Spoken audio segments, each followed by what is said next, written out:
Welcome back to the Gruber Morning Show. I'm Pete Gruber.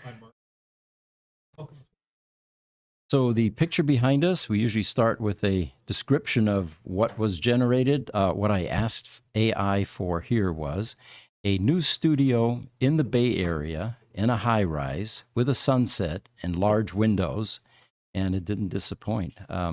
There's even a bridge in there somewhere. I can't quite see it from here, but not quite like the Golden Gate Bridge. But Okay, hold on. We're not getting any audio from your mic. who's Mike? Mark. Mark. Okay. Nothing from my mic. Oh, there we go. Now we're back. Okay. You got to be right up on it. I'm going to adjust your noise gate. Yeah, if I need to be right. It's a little hot. So yeah, that's what the image behind us is about. And again, Instagram won't be able to see it yet. We're working on it. It won't stream. So what you'll see is a green screen. Any of you that want the full experience, feel free to go over to YouTube. It's a Gruber Motor Company on YouTube, or Gruber Motors. Either one will get you there. And feel free to ask questions. We always like to see where you're coming in from, what part of the world. And we will entertain those as they come in. We'll be talking about some EV news items today, and I thought we would start with the NHTSA response to: do vehicles, EVs with regenerative braking, turn on the brake lights when it's in regen mode?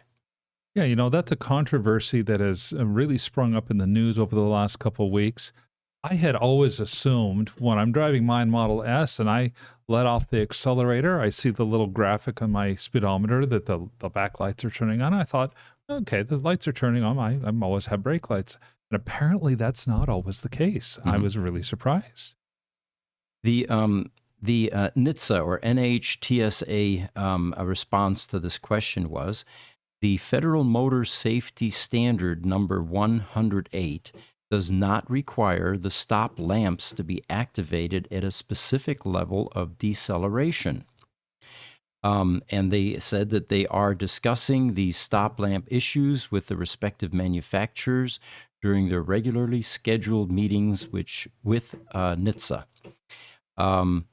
So they do not currently have any open rulemaking to establish a new requirement on this topic. So it almost sounds like this kind of got missed, because if you think about the technology behind brake lights, there's a switch on the brake pedal that will, when you depress, it will actuate and close a circuit, and that's what turns on the brake lights. However, when you're using one pedal driving, there is no switch on the accelerator pedal, and you can't call it gas pedal anymore.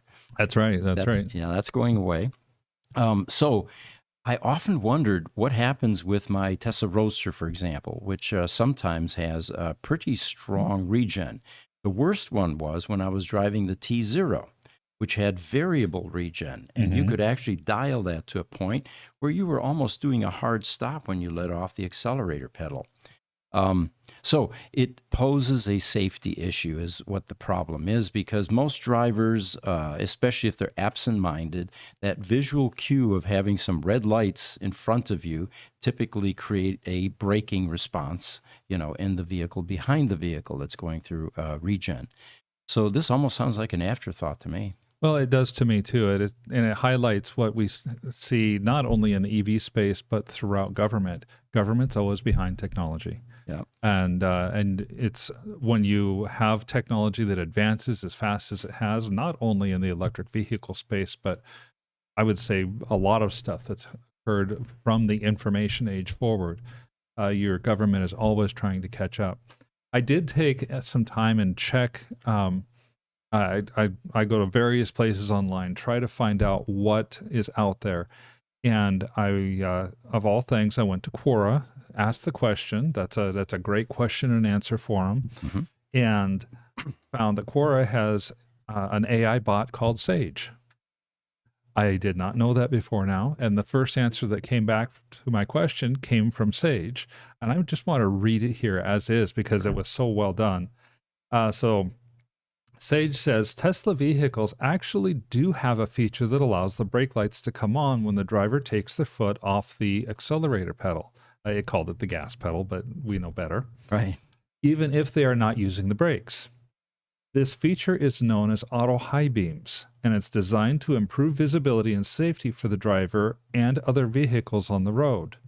When the driver takes their foot off the accelerator, the brake lights will automatically come on, signaling to other drivers that the vehicle is slowing down. It's worth noting, however, that this feature is not standard on all Tesla vehicles. It's typically available on the newer models and or may require a software update in order to get the feature activated. Additionally, the feature can be manually turned on and off in the vehicle settings by going to the auto high beam setting and turning that on. Mm-hmm. I did not know that at all, and I know that my Model S does have the auto high beams. Mm-hmm. So I also know it's not all models of vehicles have this issue. I frequently have driven behind my wife in our Volvo, and whenever she slows down, the brake lights come on. Mm-hmm. So at least some manufacturers have this Thought figured about out. that. Yeah. And it's kind of misleading because auto high beams does not imply that you're turning on your regen braking system, you know? Exactly. That's not something that I would have thought of at all. Mm-hmm. Because high beams to me automatically say, oh yeah, when my headlights come on and it's dark outside and there's nobody coming, the high beams are going to turn on. Mm-hmm. And that's something I don't particularly like, because then here in the metro area, when you get into the darker areas of the metro, they're flashing on and off and on and off as you go down the street. Mm-hmm. Right. It looks like YouTube. JC chimed in and he said he switched from Instagram to YouTube, and he says, I love the background. Yeah, for those of you on Instagram, you know, if you want to see the images behind us, they're pretty cool sometimes, especially the Tesla Roadster ones that we do Wednesdays. Yeah. Oh yeah. Well, welcome, JC.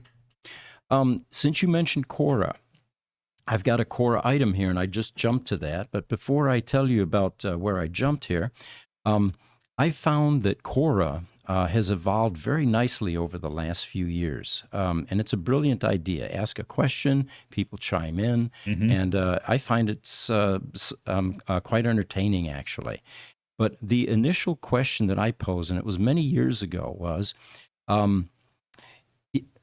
since we know that technology is going to improve, and we can predict that we're going to have time travel in the future, why aren't future time travelers not coming back to see us now? And it was a profound question, and for years, I got answers to that. You know? Yeah, really. And that's kind of how Core worked. When you ask a question, anybody that answers it, you know, you get an email. Now, that kind of stopped maybe a year or two ago, but this was like 5, 6, 7 years ago when I first posted that. But the one that I found this morning was one that I found interesting as well. And the question posed by a Monterino Overson, who is an investor, was, did Elon Musk do anything directly to solve the Tesla production hell, or did he just tell his VP or whoever in charge to sort it out? Now, what he's talking about here is, do you remember the Model 3 fiasco, where Tesla was again on the verge of bankruptcy after finally looking like they were beginning to head toward profitability? I do remember that. That was back in 2018, before the first Model 3s came out. And Elon described that time period while he was going through it. Right. He described that time period as production hell. Right. So what Monterino says is, and he apparently was... the person that answered this is a senior maintenance tech that was on the night shift, but not directly involved in building the Model 3. But he was certainly aware there and observing what was going on. So here's his version of this. He says, Elon messed up. However, I talked to a dozen guys from all over the world who were working like dogs throughout the night. So how did he mess up? Well, over-automating. He said there were 2,000-pound robots being mounted upside down, for crying out loud. His words again, right? Oh, man. Finally, about the time that he was leaving Tesla, a multimillionaire from Tesla, a brilliant VP called Jerome Gillen, and Jerome eventually ended up being president of Tesla. Yes. He decided to start over again. He's the one who called for a giant sprung structure tent to be built out and back. Do you remember that? There were drone videos of the Fremont plant, and suddenly there were some tents being erected and a lot of speculation. Are they running out of production capacity? You know, what's the reason for this? Yes, I remember that. Well, the reason that this ex-employee states was, let's see here, the tent started from scratch and was populated with the proper mix of robots and human-run production steps. And ultimately, after this production hell, Tesla succeeded. So they apparently left the infrastructure inside the plant, tried something different out in the tents, proof of concept, basically, production concept, and then things began to work.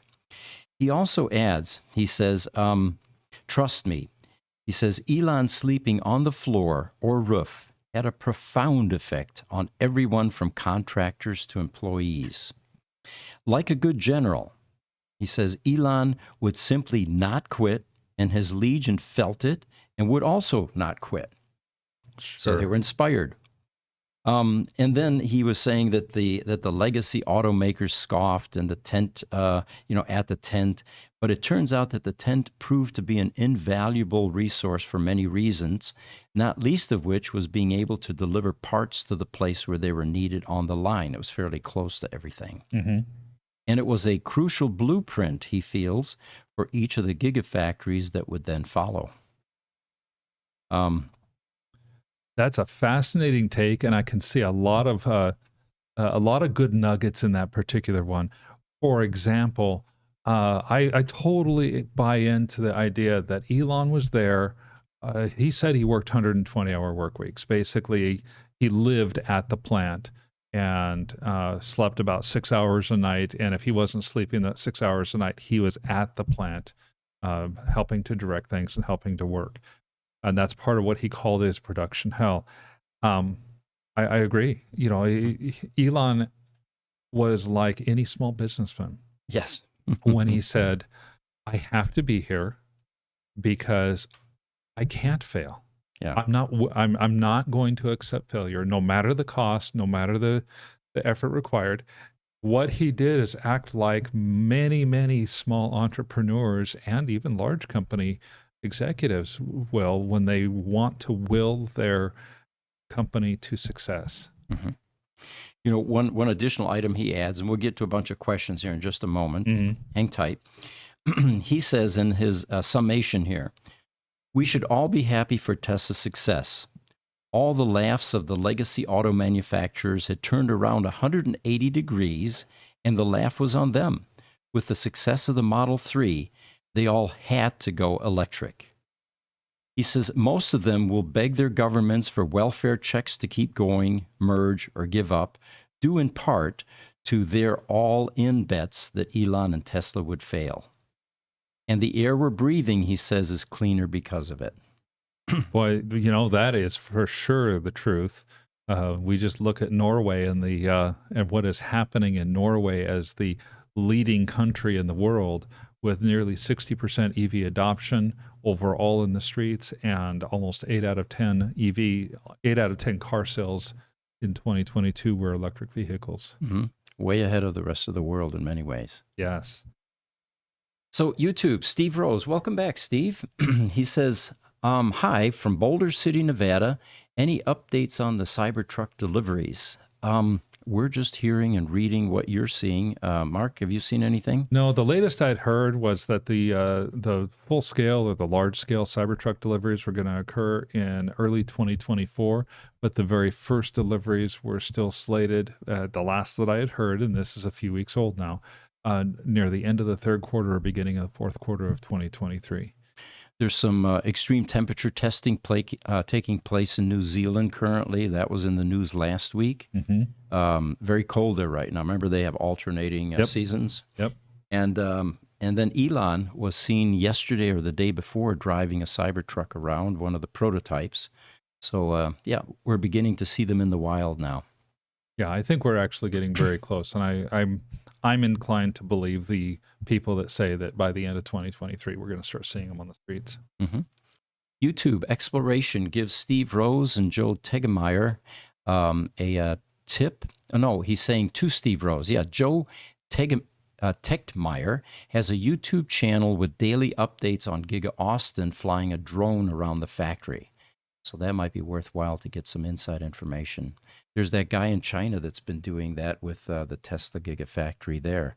And oftentimes, there's data being revealed that is then has a lot of conjecture attached. Like, why are there so many Model Ys out in this field? Are they unable to sell them? Well, Right. maybe they were just being staged before they go on a ship, So, but yeah, there are a lot of hobbyists and people that have dedicated their lives to tracking things like this. Yeah, a lot of information comes out of that, and a lot of misinformation also comes out of it. It does, yeah. On TikTok, Philip Todd Stewart has shared the live feed. Thank you for joining us, Philip, and for sharing. Mm-hmm. And then YouTube, Niles is back with us from the Danish Genome Institute. He said, is the word speeder not in English? Well, my initial take on that, Pete, is especially if you go to Texas, the speed limit signs are for target practice. They're not really for speed limits. Arizona is not a whole lot better, honestly. I can be driving down the freeway. I dare not drive the speed limit because I'll get run over no matter what car I have.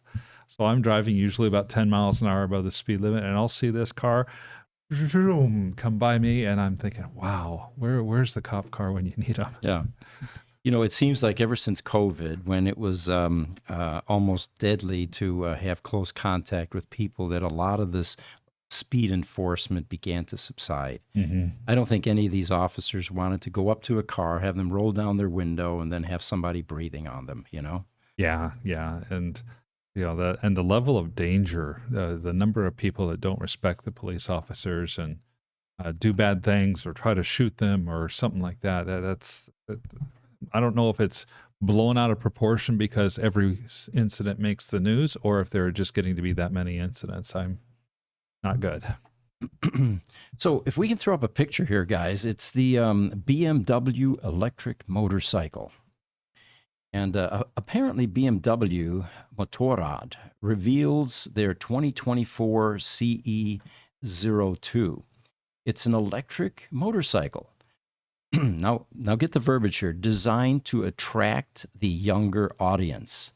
Well, I like cars. I love motorcycles, and each of them have their appeal. We talked about the Harleys earlier. They're sexy. They've got curves. They've got chrome pipes, right? And they make a lot of noise. Then you've got your sport bike group, which is more like the Lamborghini of sports cars. A lot of angular design, The Japanese are very good at that, by the way. But then you have this thing. And I can't get my head around it. It looks like a bloated mini bike. I think it might be a bloated mini bike, actually. with the thick tires. But let me read you what the press release says. And I'm sure that BMW would love people to accept this and to buy it and to adopt their theory as to why they created it. I'm not sure they're going to. But so it's to appeal to a younger audience. All right, fine. It is intended for urban use. And like a traditional motorbike or a scooter, it features a minimalist design that's tough and practical. Well, it's definitely minimalist. There are a lot of design features missing on this motorcycle that normally would make a motorcycle appealing, in my opinion.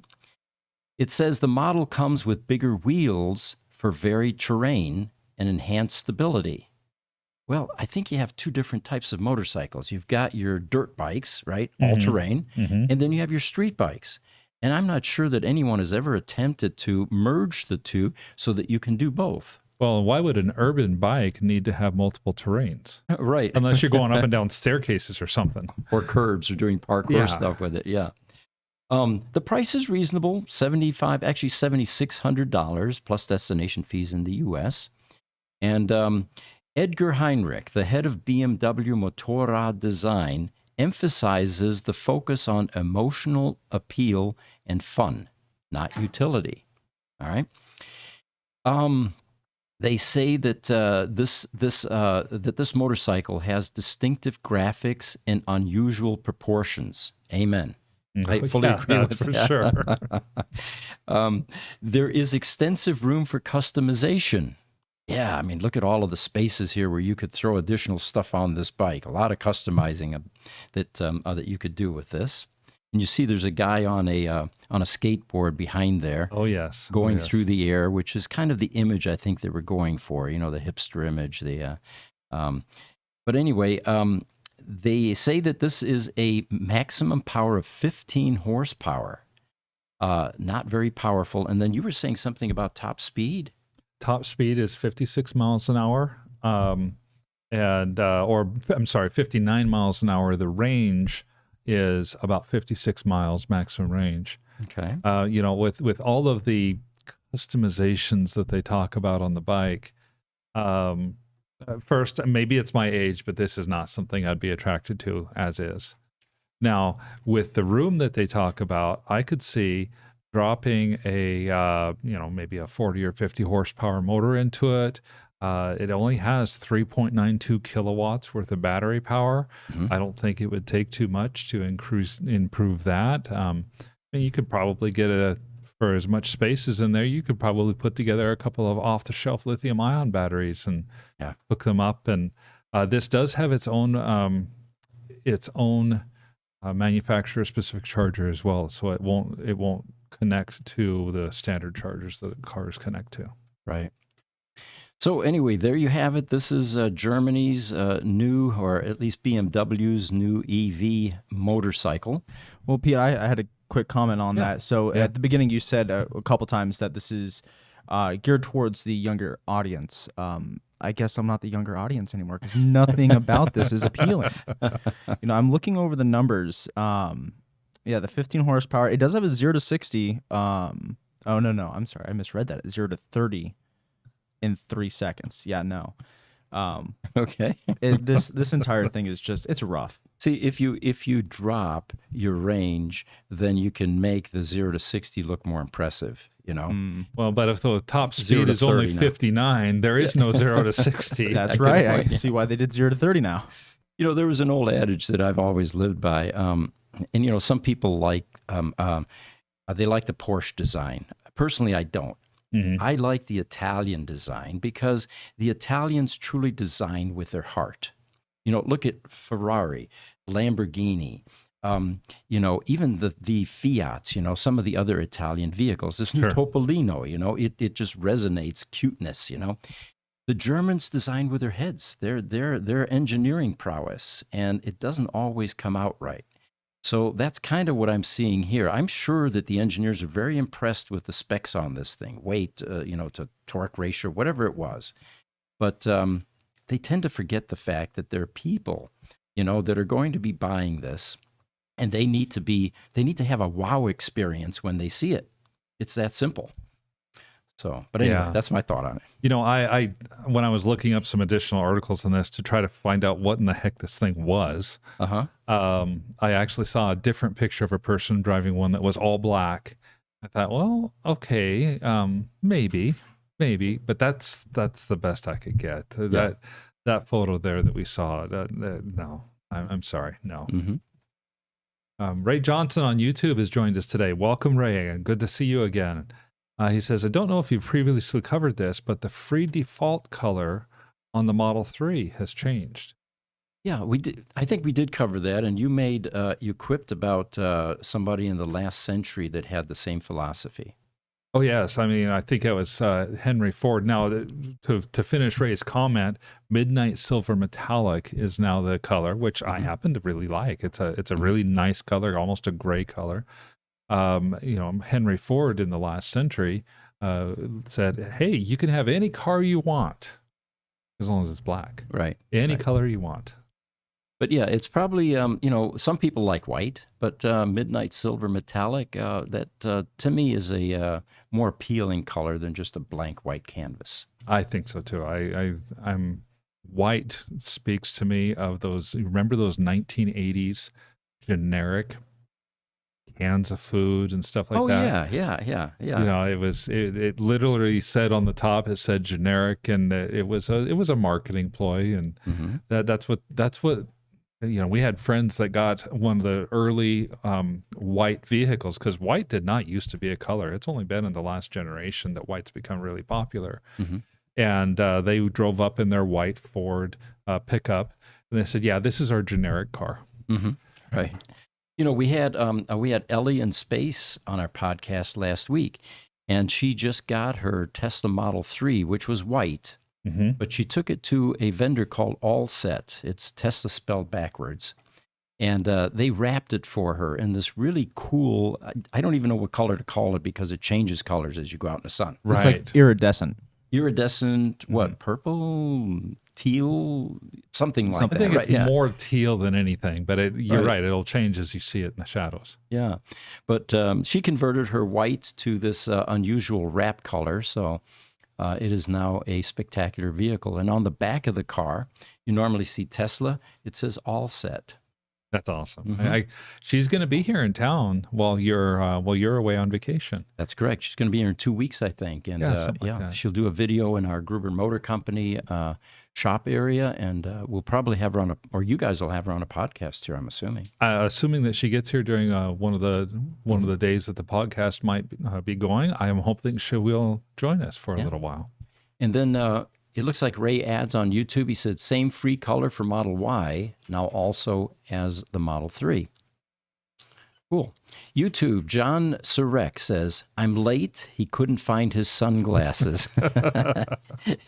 Thank you for making sure those are on. Yes. And then Niles has come back to us on YouTube. He says, in regards to speeder, I was thinking if speeder is a synonym for a gas or accelerator pedal. Everyone here says speeder for that. No, that's not something we use at all here in the United States. Right. The only context that we have for speeder is going to be somebody who's exceeding the speed limit. Yes. All right, YouTube, PYGKLB. I'm watching Joe Tegmeyer's videos for the Model Y color switch. So far, white is still the most common color in the new car lot. Well, thank you for sharing that. Thanks for that. Yeah. Awen Caldwell has joined us from Instagram again. Good morning or good afternoon, Awen. It says, hey, from the Dublin airport. Yeah, welcome. Welcome. Glad to have you here. So YouTube, Frank says, where's America's Honda/Yamaha electric everyone's scooters? Good question. Yeah. Yeah, that's a good question. I've heard that they are going to be coming out with something like that. I don't know or have much information on it at this point, though. Mm-hmm. All right, so got some Lamborghini news.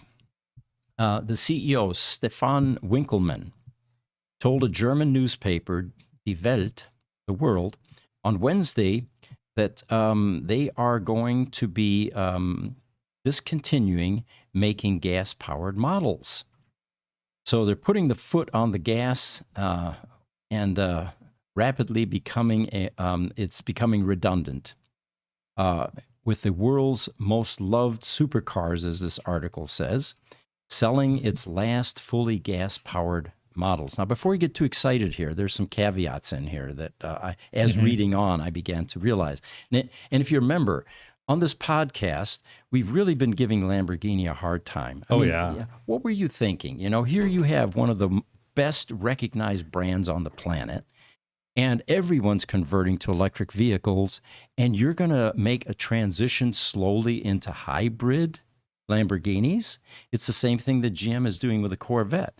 You know, here we've lost the direction, which is getting rid of emissions type vehicles, ICE vehicles, and creating even more complexity and more service issues, because now you have two drivetrains that you have to maintain. Well, they are going to go into the hybrid world, and according to this article, all Lambos from here on will be electrified in some way. They're going to be plug-in hybrid replacements for the Aventador, the Huracan, and they will come first, and then a plug-in hybrid Urus SUV. By the way, this is probably where I go on another rant, but I'll make it brief.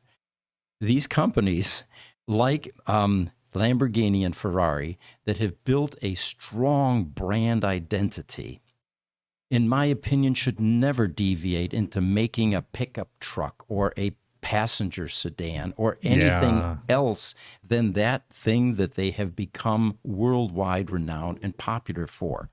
There's nothing worse than seeing a Lamborghini station wagon, you know? Now, granted, Lamborghini started as a tractor company, but they Sure. migrated fairly quickly. Then they built for a brief time, or maybe still do, this Hummer-looking type vehicle, thinking that the name Lamborghini would make that a popular vehicle. Well, it didn't, right? Right.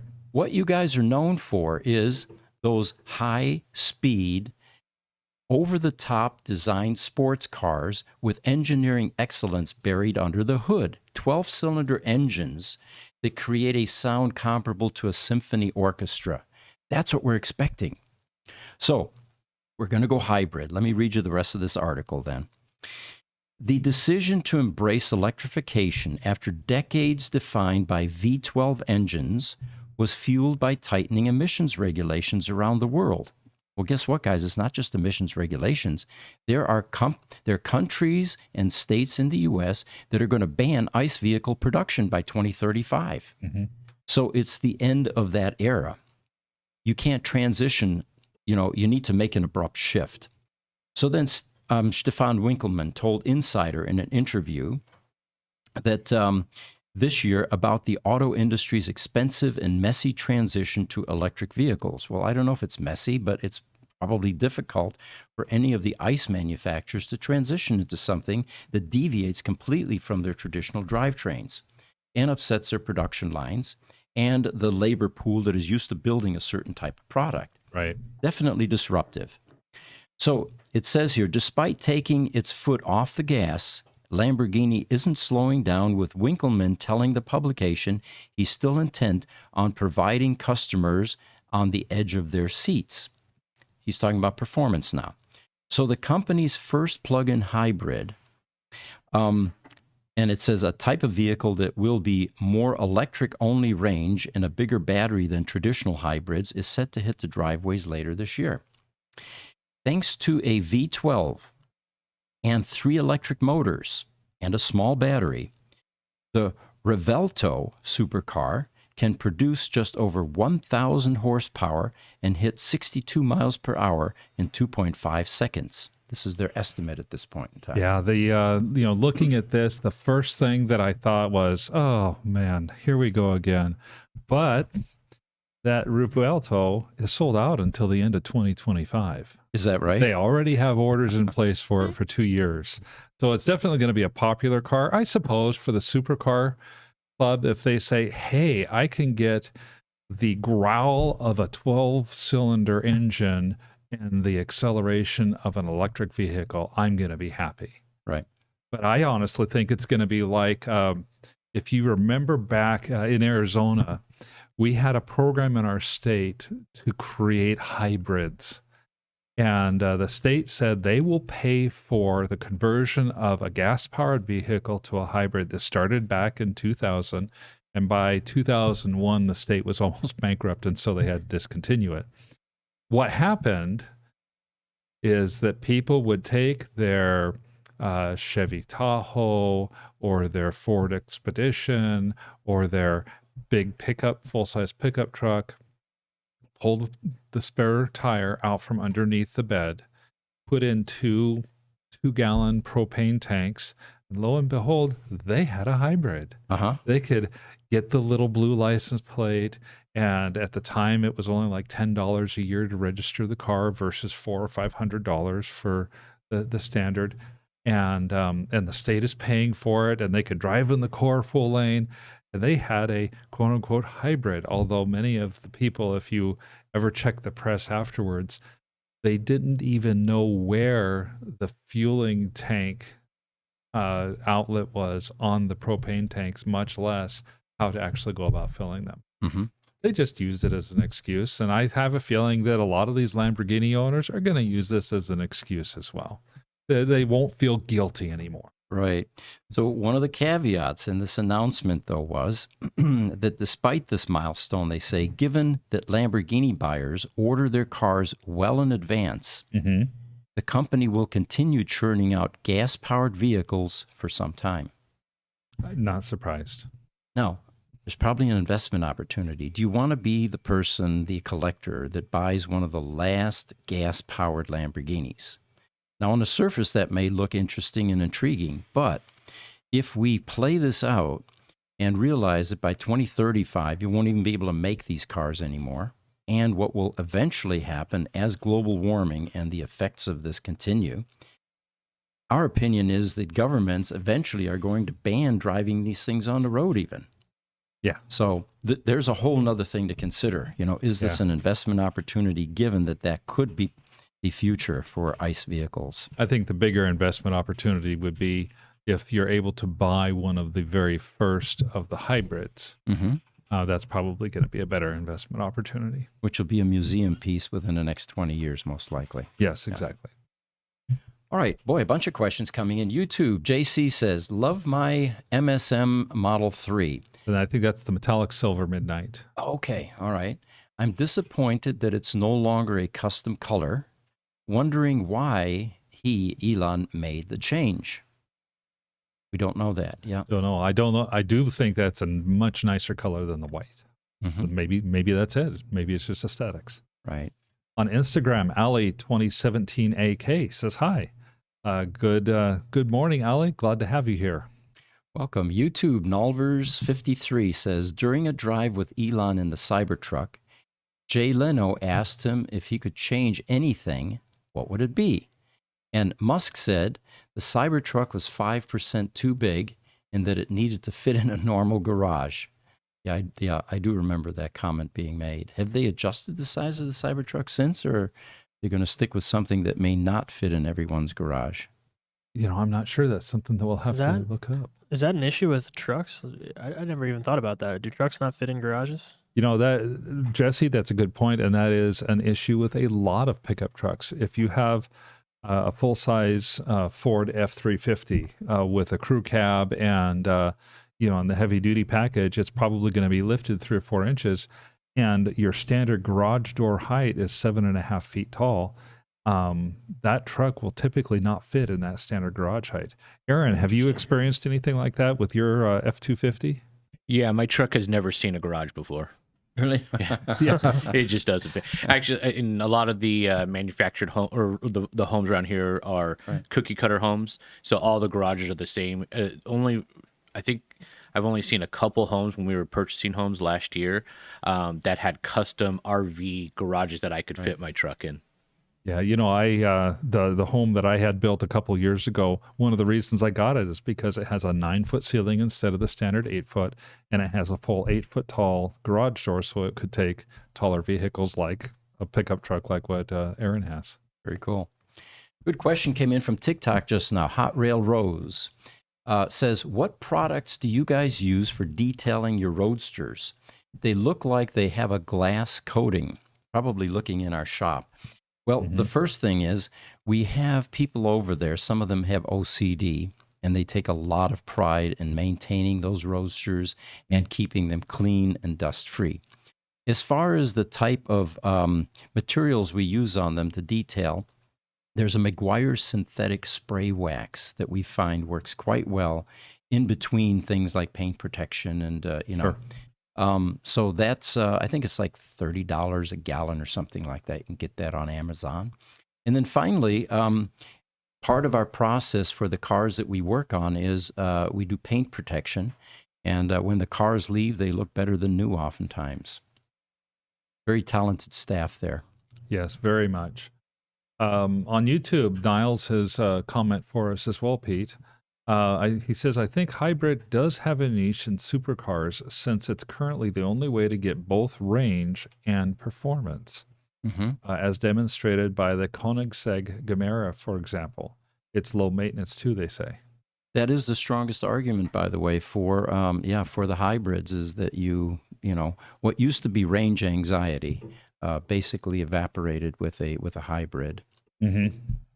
Yeah, I think that is an advantage of the hybrid. You have that instant torque, especially like on the Lamborghini when they have 3 motors like that, they're going to have instant torque from 0 up to whenever the engine can take over. And in that first couple of seconds, it may be that they're getting from 0 almost all the way up to 60 miles an hour before the engine really kicks in. By that point, the engine has enough RPM to really take over from the electric. Yeah, that's a good point. With instant torque and instant horsepower with the electric motor, it gives the ICE engine a chance to spool up and get to its maximum horsepower and torque potential. Absolutely. As far as the maintenance, Niles, I'm just going on the fact that you now have 2 drivetrains to deal with. You're back into the world of tune-ups and oil changes and belts and alternators and who else, or who knows what else they're going to toss into that ICE engine portion of that hybrid. Right. Plus, you've got less room than ever because you've got 2 powertrains and 2 sets of motors and all that stuff. And it's not that you have a lot of room in a sports car anyway, Right. But I'm sure Lamborghini has top-notch engineering talent, and they'll do their best to bring in something that makes sense, especially when you consider what they charge for their cars. Yeah, and frankly, somebody who's going to pay between $850,000 and $1.2 million for a car is not going to be worrying about whether or not they can afford to go to Walmart and get a $50 oil change. Right. YouTube, TOC San Joaquin Valley says OCD is great for cleaning and detailing vehicles. Yeah, we talk about that all the time. Attention to detail is everything. By all means. On Instagram, Aaron Caldwell asks, what do you do in Gruber Power? Actually, we both have a role. You go first. Yeah, all right. Have a podcast, by the way, Friday mornings. For those of you interested in getting more information, Gruber Power Services is a nationwide critical power service organization, service and sales, actually. And we hold service agreements for data centers that have uninterruptible power systems, lighting inverters, engine generators, and we repair that type of equipment. Our customers are varied, everything from small doctors, lawyers' offices, to SpaceX, the federal government, the Federal Reserve Bank, a variety of large to small businesses. Essentially, what this product does is it keeps the power alive when the utility drops your power, and that could be for a number of reasons. Brownouts in California, somebody hits a telephone pole and knocks down the grid, a lightning strike somewhere. And most data processing operations these days, uptime is they attempt to keep uptime to 100%. When your co-location center goes down, Google goes down, for example, right? There are a lot of upset people. And in a production environment, you have an assembly line, or you have production workers in accounting or whatever, call centers and sales. Every minute of downtime costs you dearly. So keeping that equipment 100% functioning is vital. Well, I think of the one large mining company that we work with. They're one of our largest customers. We maintain a redundant UPS system that helps their copper extraction equipment. If this equipment it's transferring copper from the smelt to more of an extruder, and if that equipment goes down, within 60 seconds, they lose $10 million of equipment. Yeah. And so having a large AB style UPS system where the UPSs are redundant as well. And a UPS is, as you've mentioned before, it's the same as an electric vehicle, just that the power output, instead of going to an electric motor, goes to the office building or the extrusion equipment or the slot machines in the casinos or the surgery center. And that, in a nutshell, folks, is why we're so good at repairing electric vehicles, because the technology is identical. Yes, it definitely is. So Pete is the CEO of Gruber Power Services. I myself am the CFO of all the Gruber companies. So both of us have a pretty large role in Gruber Power Services as well.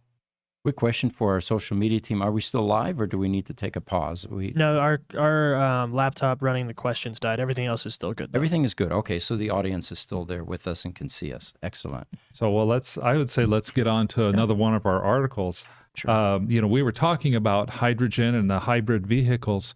Toyota made an announcement earlier this week about their hydrogen fuel cell vehicles. They're going to pivot. Over the last couple of years, they sell anywhere around 9,000 cars a year in the United States that are hydrogen fuel cell. My first reaction was, oh, wow, I'm surprised they sold that many. Right. They're going to pivot to trying to build the market out in Europe and in Asia for these fuel cell vehicles. Toyota believes that fuel cell technology, hydrogen fuel cell technology, still has a bright future ahead of it, and that the infrastructure, especially in Europe, is growing organically already to support that infrastructure. So they think they'll be able to sell by 2030 about 200,000 vehicles a year with hydrogen fuel cell technology. I learned that doing a little bit of looking to find out what in the heck is, what is the hydrogen market in Europe? Is it really growing or not? And I was surprised to find out that the hydrogen market in Europe is exploding. No pun intended. Boo. Boo. Compound annual growth rate from 2022 to 2030 is expected to be 40%. And by 2030, there's going to be enough hydrogen produced in Europe to produce about 53 terawatts of energy on an annual basis. Amazing. So there is a big and growing market in hydrogen and in Europe.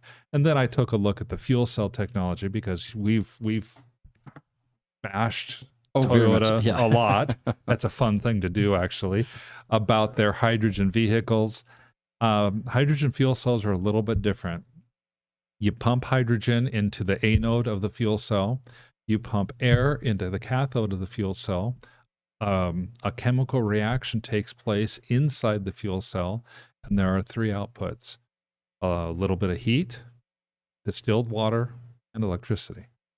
And so a hydrogen fuel cell vehicle is powering an electric motor with all the advantages therein, fewer parts, instant torque, so on and so forth.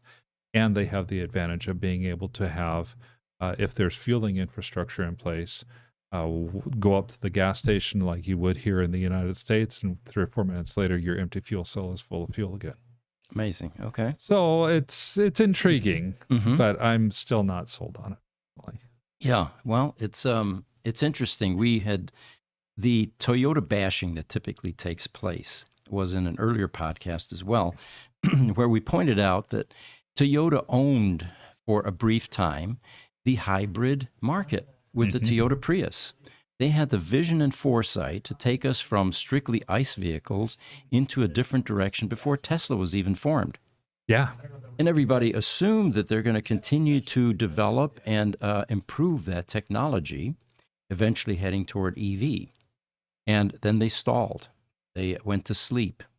And here we are, a decade or two later, with them now continuing with the hydrogen concept. Now, our bashing is not related at the hydrogen technology, in that it is a very clean and emission-free form of transportation. Yeah. Given that, our issue with it is the feasibility and the simplicity of an electric vehicle with a battery system. Now, we're anxiously waiting for Toyota engineering to come up with something that makes sense. And hats off to them if they can pull it off. But I had no idea that the European and the Asian market, I believe, follow suit. Yes. Has that much potential demand for a hydrogen technology. I did not know that. A lot of the hydrogen production that's taking place in Asia and Europe now is being used for energy production, for electricity production, just not in automobiles and in power plants and things like that. So I was surprised, and I was kind of surprised and pleased to see what I see and learn what I did about the hydrogen fuel cell technology and how it's more of an electrified technology than it is a combustion engine type of technology. Right. So, and those Priuses from the early 2000s are still, in my mind, the ugliest cars that have ever been produced on the face of the earth. And the fact that Toyota managed to sell millions of them, it just boggles my mind. That tells you that there was demand for that. Well, being early adopters, we had 2 of them, my wife and I. And you're right, they were butt ugly, but they were 50 mile per gallon cars. at a time when, even 30 miles per gallon was remarkable. And the prices at the pump were continuing to increase. And if you had any kind of paranoia about that, you extrapolated that out and began to think about the fact, I don't know if I want to buy $5 per gallon gas or anything higher than that. Yep, by all means. By all means. For me personally, going from a Prius to a Tesla Roadster to a full battery electric vehicle is what tipped the scales for me. From that point, I was sold on EVs. After I got the Kia Soul, that little 2015 Kia Soul, we drove it around a little bit, and I thought, well, this is a pretty little zippy car. It's a nice car. And after a couple weeks not having to ever drive up to the gas station to fill up with gas, I'm like, I'm sold. My wife and I agreed shortly after buying that car that we will likely never buy a gasoline-powered vehicle again. Agreed. YouTube, Ryan says, once cars come with advanced batteries like Amprius, no need for hybrid. You can have your cake and eat it too. 2 times the energy density, 2 times the range, and half the battery size. And that's a good comment, Ryan, because if you look at battery technology, the improvements that have been made, for the first 150 years or so, we went virtually nowhere. We had lead-acid batteries, and we had different variations. And then maybe gel cells came along, and then absorbent glass mat batteries, but they were still lead-acid batteries. Mm-hmm. And then we got into lithium ion, and suddenly people realized that you can increase the energy density exponentially. And that momentum has not stopped.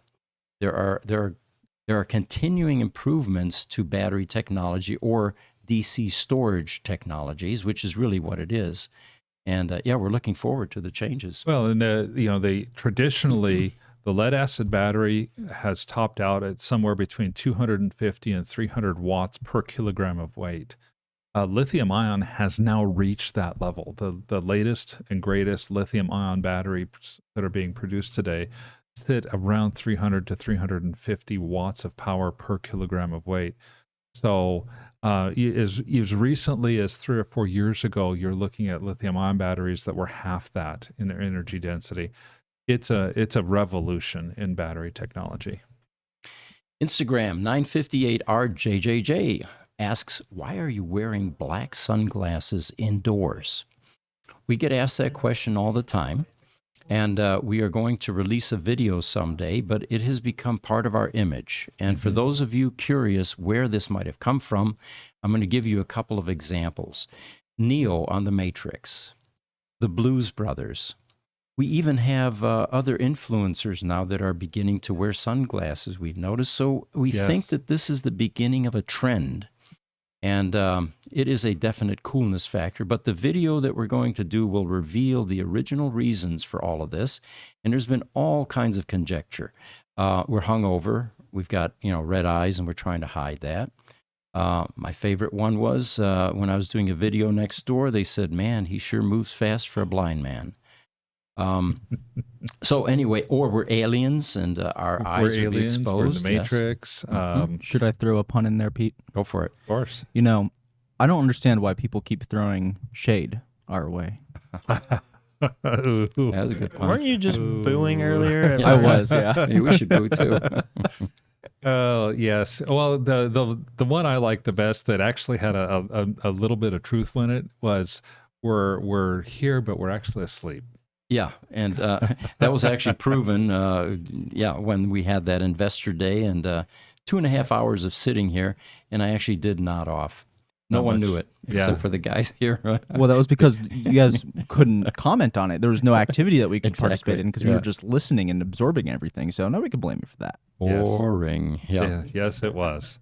Niles from Danish Genome says, I think that ICE motors' only function is to charge the battery. Oh, he's talking about the hydrogen fuel cars, and that simplifies things. Yes, it does. I fully agree. Yeah, I agree. It's in the large equipment category. Laterno has been doing this with their mining equipment for a couple of generations. We're talking the large dump trucks that'll hold 150 tons and have 25-foot tall tires. That engine, that great big diesel engine on the thing, is nothing more than a great big diesel generator. The actual motors sit inside the wheels, and so that's been happening for a number of years. TikTok, Phil, what do you think about the Audi E-tron GT? The Audi E-tron, are you familiar with Audi E-tron at all? When we were looking at our next car, the Audi E-tron was one that we were really seriously considering because it's an SUV style. Looks kind of, you've seen my Volvo around here a little bit. It's a little bit bigger than my Volvo. Electric vehicle, a little bit pricey though. It's runs about 110,000 to 130,000, sometimes a little bit less. That's the GT Quattro, okay. Yep. And so, the GT is actually the sedan. That's their version of it. sedan, okay. Beautiful vehicle, good range. Audi has a good reputation. Beyond that, I don't know a whole ton about it, but it's something that I know that we really considered getting the e-tron, and had it not been for the price at the time, you look at the e-tron, you're looking at the Model Y, we're looking at the Volvo, and if it was between an e-tron and a Model Y, we would have gotten the Model Y. Very cool. Instagram, Ian Caldwell says, very interesting. He says, I work in the high voltage industry. And then YouTube, Crunch Grace the Hopper says, 11, catching up from way back. Never too late to replay, but soon too late to smash that like button. Okay.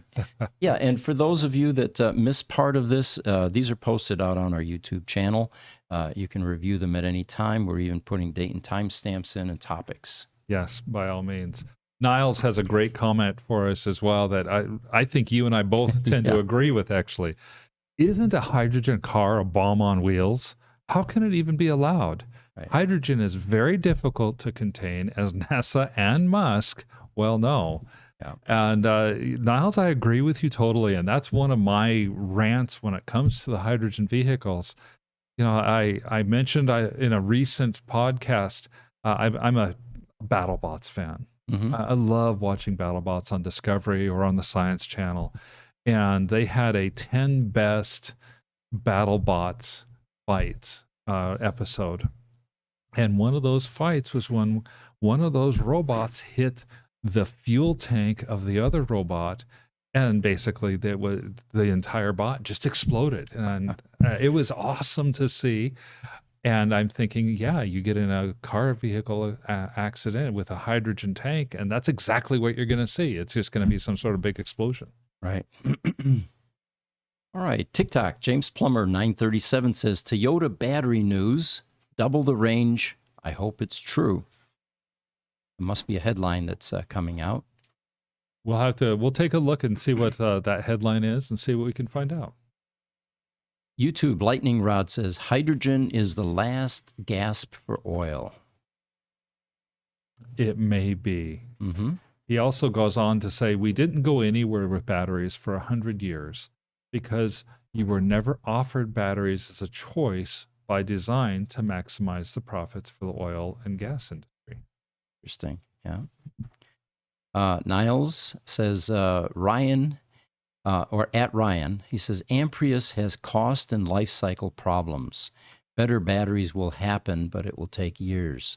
For those of you interested in the Amprius story, the Sandy Munro team actually went to see them, and they're out on YouTube, Munro Live.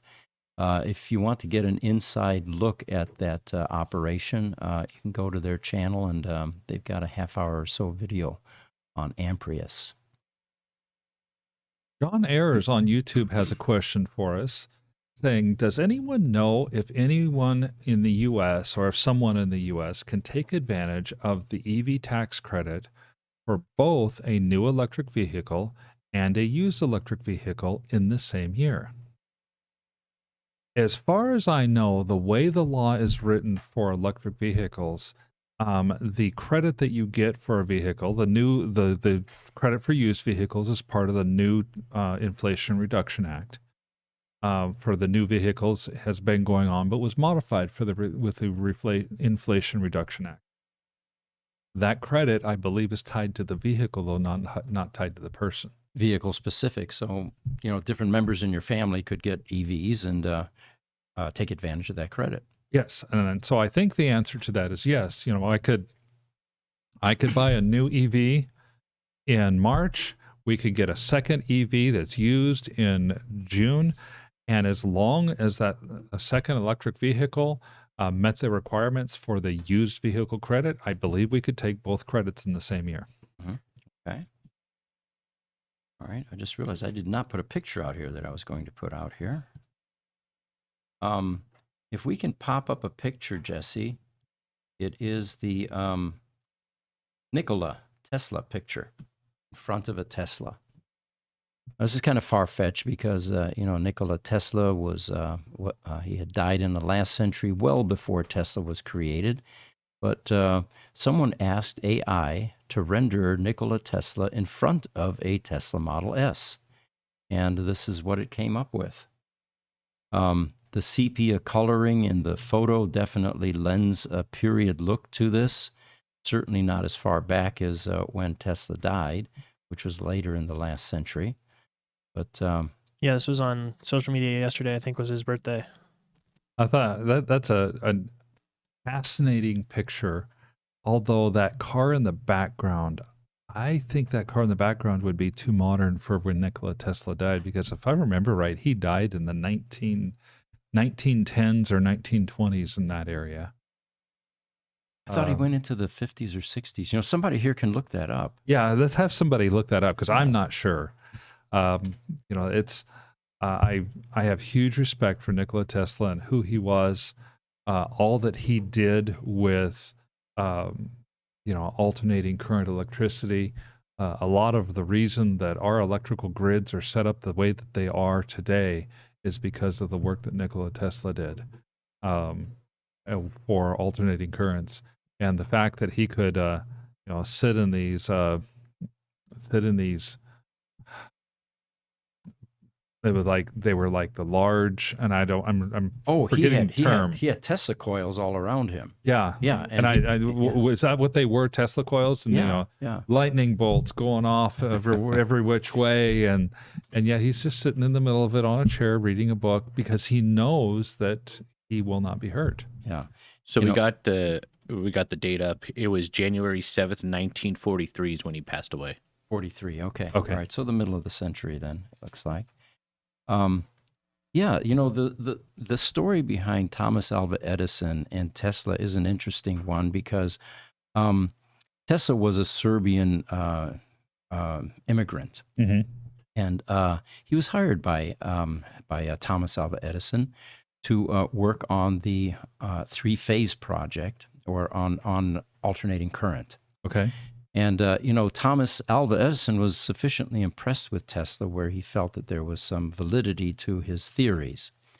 But at the time, Thomas Edison was very heavily invested in making dynamos, which are DC generators. Electricity was now being installed in a number of commercial buildings, and he was too far into it to pivot and make a switch to a different type of electricity. The problem with DC current or DC voltage is it has a line loss, and you can't easily step it up or step it down. Nowadays, we have DC to DC converters, which are, although inefficient, are able to change voltages with DC. Right. So they had a falling out, and you can probably look this up. There was, there's a story that goes along with this, but Westinghouse actually began to fund Nikola Tesla in development of AC and transformers. And transformers will only work with AC. Right. They won't work with DC. And the reason a transformer is, and as the name implies, it can transform one voltage level to another. So it was far more efficient in terms of distributed power or a grid than DC would ever have been. Back in the day, they were actually putting DC lines underneath pavement to bring it to buildings, and they had huge line losses as a result. Mm-hmm. So what the AC allowed them to do was to step the voltage up to extremely high levels because there's a reciprocal relationship between wire size or amperage and voltage. Every time you double the voltage, you decrease the amperage by half. So in order to bring electric power from Niagara Falls, for example, to New York City, you've got 500 miles or so. If you step that voltage up to 1 million or 2 volts, then you have much smaller wire sizes, but you're able to transmit an enormous amount of power. And there's very little line loss compared to what's on DC because Compared the to DC. amperage is so low. Right, exactly. But the main thing that Nikola Tesla's legacy left us with, which is what Tesla was founded with, was the 3-phase AC induction motor. A DC motor doesn't have the same advantages. It's not as efficient as a 3-phase AC induction motor because when you have 3 phases, you have a phase relationship that is 120 degrees out of phase, which 3 of them make 360 degrees, which is a full rotation. So a 3-phase AC induction motor has windings that actually pull the armature into the rotational field, making it far more efficient than a DC motor where you have all that mass that you have to, through electromagnetics, start a rotation with. Oh, okay. Okay. And of course, EVs now use 3-phase AC induction motors for a couple of reasons. One is they're more efficient, even though you have to convert DC to AC Right. and 3-phase AC, which is an inverter. Right. But it also allows efficient use of regenerative braking so that when you take your foot off the accelerator, it now back feeds energy and charges your battery. Oh, okay. Now, Nikola Tesla, of course, did not foresee this application, electric vehicles, inverters being used and all that. But that's what he's attributed with. You know, if he had, we might have been driving around electric vehicles for our lifetimes too. Yeah, very true. Lightning Rod on YouTube has come to us and said, do you remember nickel cadmium batteries, the rechargeable ones? That they were designed for automotive, but were bought by Texaco and sold instead as power hand tools. They were terrible. The inventor was peeved and I think tried to sue. I do remember those, and I do remember how terrible those batteries were because if you, they had that memory. If you took them from 100% to 80% 3 or 4 times, the next thing you know, all you had was that 20%. Yeah. And then your battery would die. So YouTube, Lightning Rod says, I don't think that's Nicky Tesla in the photo. It's not. And then Niles chimes in from Genome Institute. He says, yeah, that doesn't look like him. Yeah, he's way too dapper. Right. And, Tesla was actually one of those scientist-looking types, They didn't get regular haircuts. And, Yeah, I was going to say, let me pull it up real quick. Because for AI, I think we got to give it a little bit of a pass. It's close, but you're right. The haircut's different. Right. Yeah. It's in the same realm, but it is not quite accurate. Yeah. Now, that was his younger years. If you look at the later years of Nikola, he began to let the clothing go and the haircut go. Now, he looks pretty dapper there. But, back then for photo shoots, you wore your only suit typically. Yep. You definitely got a haircut before then. And you had to freeze. You couldn't move. So they typically didn't smile, because you couldn't hold it. Right. Before the age of flash bulbs. Yes, well, and it would take, sometimes it would take several minutes of holding utterly still in order for the film to develop properly. So oftentimes in family pictures, you'll see a blurred hand because you knew that one was moving during the freeze frame. Wilcox87 on TikTok has commented, and it makes a great comment to me. It says, not all hydrogen is the same. Green hydrogen uses renewable energy to produce hydrogen. He's exactly right. There are different colors that have been associated with different hydrogen sources. Green hydrogen uses sunlight and solar and electrolysis. Blue hydrogen is hydrogen typically that has been produced from petrochemicals. So from the oil company, from methane is the most typical gas that hydrogen gets produced from. That releases pure methane gas into the atmosphere, and it's considered not a clean energy source in that sense. YouTube, Lightning Rod says, I think Mr. Edison was a mean old capitalist of the monopoly game kind. He's been attributed to called a patent troll. He was very adamant about protecting his patents, whereas Nikola was just the opposite. He freely gave Edison his patents, Yep. and then gave away whatever later development that he did, which probably frustrated the capitalists like Westinghouse who were funding him at the time. I think he did. Lightning Rod also says on YouTube that Nikola Tesla sold three-phase power to Westinghouse for $1, I think. Yes, yeah, I think you're right. I think you're right, too. If I remember right, Tesla was kind of the anti-Edison when it came to the patents. He believed that electricity should be free for the world. Mm-hmm. And then Niles came back and said, at Rod, no, he said $300,000. So it was not sold for $1. And it was a lot then. They first agreed to pay by the watt, but that got too expensive for Westinghouse, so they agreed on a fixed price, which lasted a long time but eventually ran out. Interesting. And then Lightning Rod, talking back to Niles, he said he got $300K, question mark, question mark. What the heck did he spend it on? Good point. Yeah, he wasn't buying Lamborghini back then. That's for sure. Yeah. And then Niles replied again. Thank you, Richard, for bringing this entire conversation up. It was running his lab, paying people, and buying equipment. Yeah. Nikola Tesla was a big socialite in the evenings and was surrounded by the ladies. Which, if you look at the pictures of him, even later in years, you see that he is typically dressed up in that manner. So I could totally see something like that. Interesting.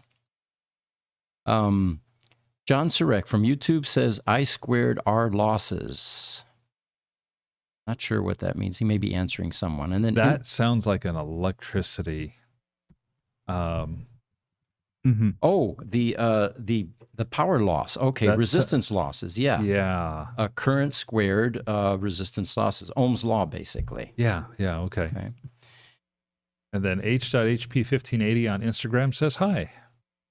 Welcome. Yeah. Welcome and good morning. Then Lightning Rod leaves another comment. He says, the ladies love crazy. Of the day, perhaps. Yeah. No, of Nikola In Tesla. general. Okay. In general, yeah. Yeah. Okay. So, Pete, there's one article I wanted to get to before Let's we do it. go while you're looking some stuff up there. Right. There's been some new developments in sodium-ion batteries, and I have really taken to loving the different battery technologies. That's an interest. Chinese manufacturers BYD, they're the second largest EV maker in the world behind Tesla, and Huawei are partnering, and they are going to become the world leaders in sodium-ion battery production. This news broke earlier this week. This matters because with BYD being second to Tesla, they have the Seagull EV that's sold in China for $11,000. And they focus their market mainly in China and India. They're trying to produce an affordable car for the masses and bring electric vehicles to the world. Huawei also manufactures not just electric vehicles, but they are also big in things like scooters and motorcycles, again, in that same South and South Central Asian market mainly. They both want to find a reliable, inexpensive technology that they can use to build batteries and be able to sell volumes of cars to people. Sodium has some advantages over lithium ion. We've talked about how lithium ion is the most energy dense battery technology of the rechargeable batteries. The sodium ion batteries, while not as energy dense as lithium, it's looking like they're going to end up with better cold weather performance than lithium ion. They won't lose their charge in cold weather like lithium does. Obviously, they have a lower price. We've talked about that before. Sodium-ion batteries can be produced sometimes for as little as 1/4 the cost of lithium-ion, and they don't have the environmental impacts. Mm-hmm. With sodium, sodium is one of the most plentiful elements on Earth, and the mining, the environmental impacts, and things that are going on with lithium just don't exist in the sodium space. There's a lot better availability of raw materials. It's going to be better for the environment. I think it's an exciting potential future battery technology that's starting to gain some legs. And I think this story is going to go somewhere over the next few months and years because look at where Tesla is trying to go. They're trying to become the Ford of the EVs. They're not trying to be the Lexus or the Mercedes. Mm-hmm. And cost is going to be a bigger and bigger and bigger component of that. Mm-hmm. If you can get a car that has 150 miles of range for a third the cost of a car that has 200 miles of range, you're probably going to buy the car with lower range. Mm-hmm. And you'd also mentioned BYD now is the number 2 EV manufacturer in the world. They are the number 2 EV manufacturer in the world. They don't sell here in North America, so we don't hear a lot about them. Mm-hmm. But they have more car deliveries, especially in the China market.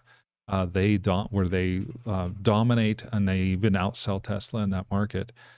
So they make more cars than any manufacturer right now, except for Tesla.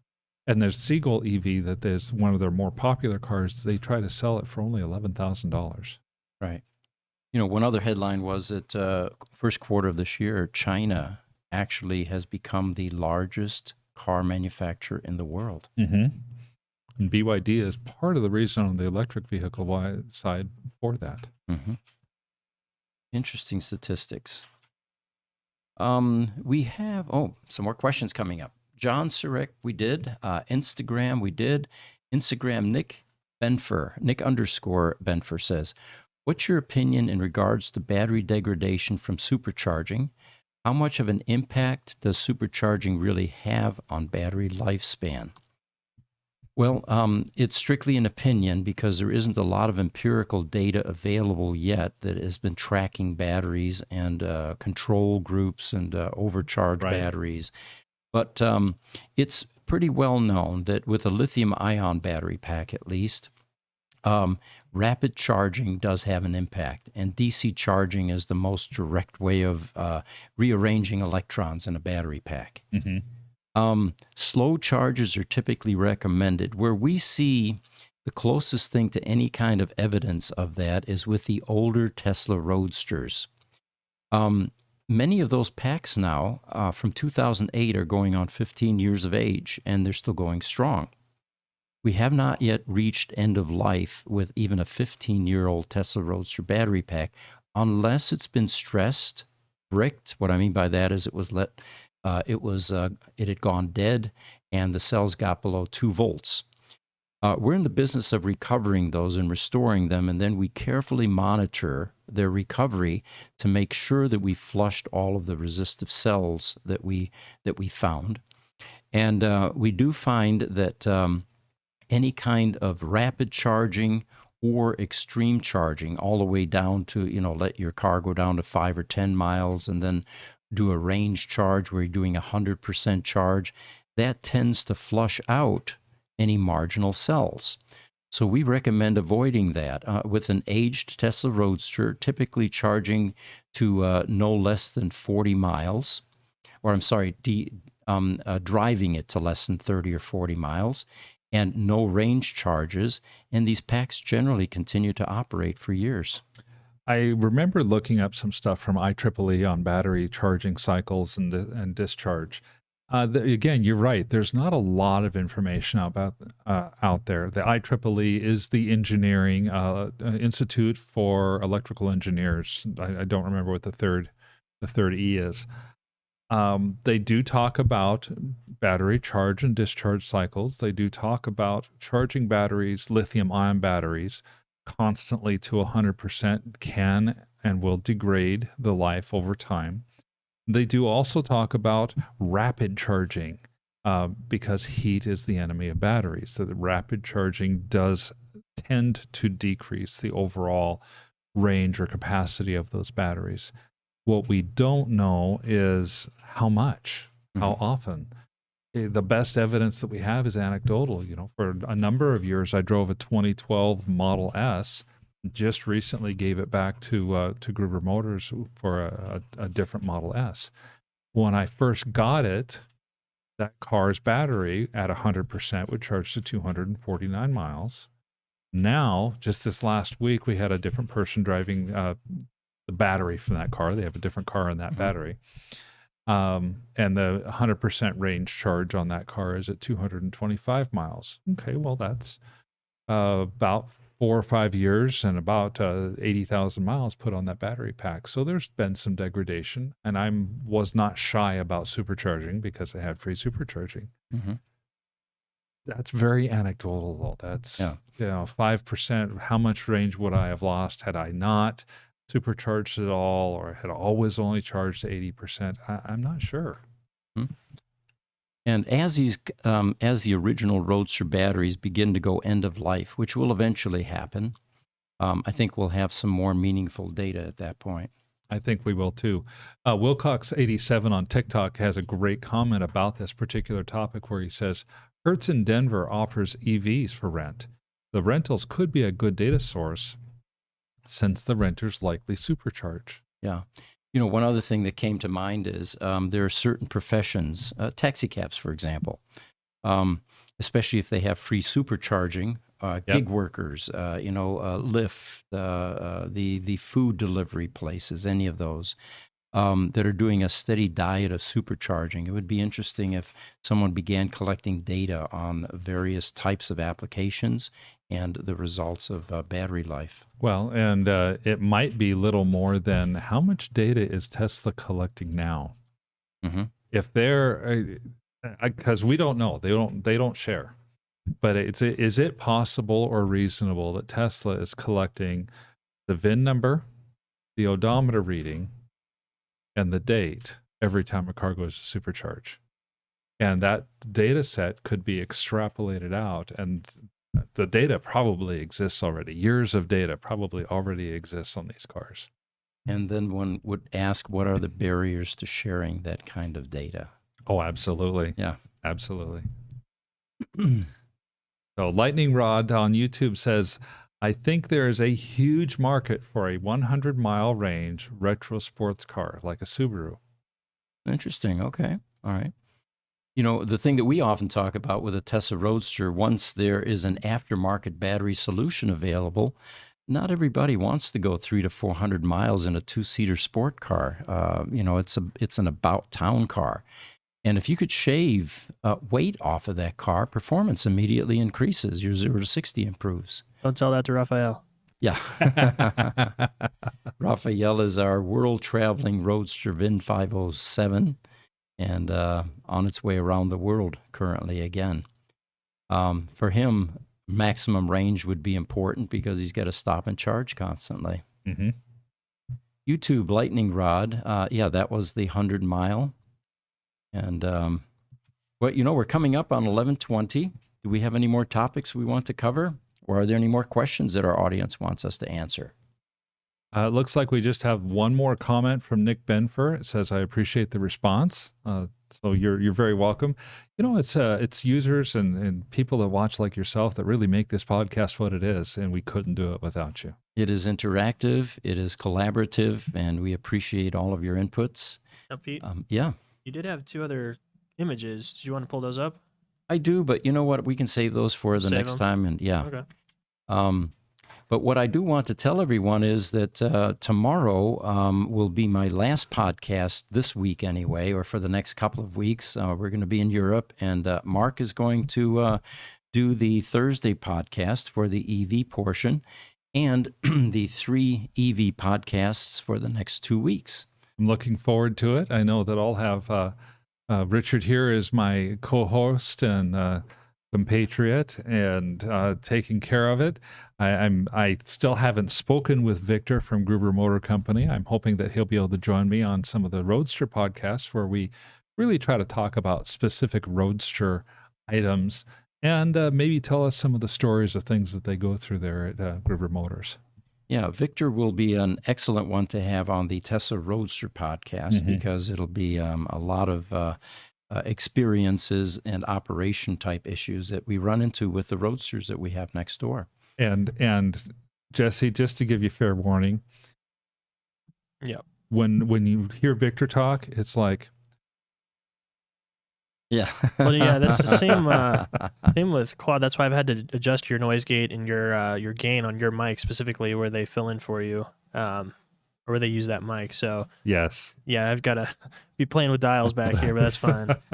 Yeah, you don't see Jesse back there all the time, but we've been trained like trained seals, because whenever we would back away from the microphone, his hands are going like this. Yeah. So Yep. we are now conditioned to keep our mouth right on that microphone. So, One final question. YouTube, keep it simple, Semper Fi. He says, have you seen any Model X battery failures yet? Yeah, the Model X is, there aren't that many of them out there, but the technology in those is like the Model S. They were 18650 cells. And I'm trying to think how many of those we've gone through and done recoveries on. Off the top of my head, I'm not sure. not many. There are a couple that we've had in, but I think even then it's been more along the lines of the simple window regulator and door handle type fixes, and not the battery fixes. Oh, and the gull wing doors. We live in Phoenix, Arizona, where the sun creates an oven-like temperature, and those gull wing doors just don't like it when it gets over 100 degrees, and you have the sun, full sun baking on it, and you've got a black Model X, and yeah. But it was a cool design. It looks cool. Mm-hmm. But yeah, we're on day 13 or day 12 of 110 plus. Yeah. So it's not a good time to be trying to pull that chrome door handle that's 185 degrees. A couple more questions. YouTube, Mary Ketnas, or Man Ketnas, says, many 85D batteries are dying at the moment, shortly after guarantee end. Do you think it's made by Tesla, battery counter, etc.? The suspicion that Tesla is somehow tweaking these batteries or preserving them until warranty expires has never been proven. It is coincidental, and the number of failures, again, based on the population of Model S's out there, is not anything disproportionate. Although, having said that, when it does happen and your car's out of warranty and you're facing a $22,000 battery replacement, it always makes the headlines, and it makes owners very upset. Yeah, it makes them upset, makes them very nervous, especially if their car is 8 years and 3 months old or something like that. But we do not see very many Model S's coming in with battery failures that are just right at the warranty. Mm-hmm.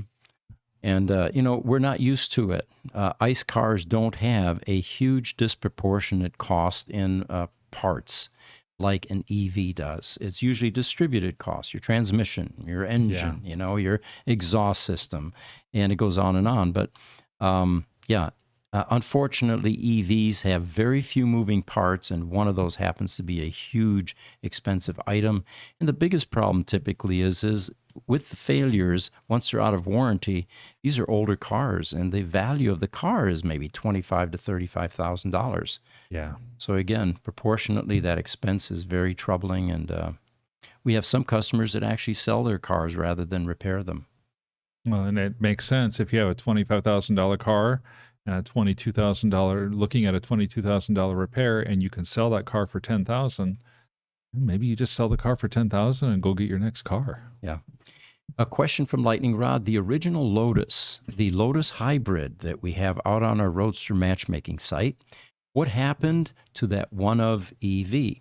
Mm-hmm. Well, we have been waiting for bids to come in. I think we've united a couple of potential buyers with the seller, but at this point, I believe the car is still available. As far as I know, yes. Same. I have not gotten any update from David. I believe it is still up on the website for sure. Mm-hmm. Okay. Final Clarence Barnes question from TikTok. Why the sunglasses? We encourage everyone to wear sunglasses while watching our podcast.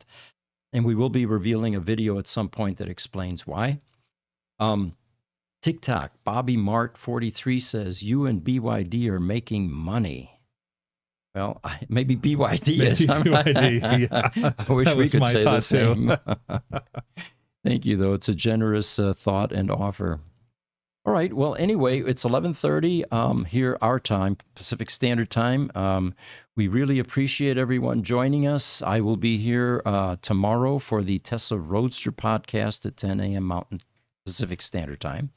And then Mark is solo for a couple of weeks with a number of co-hosts. Looking forward to it. Thank you guys so much for the time.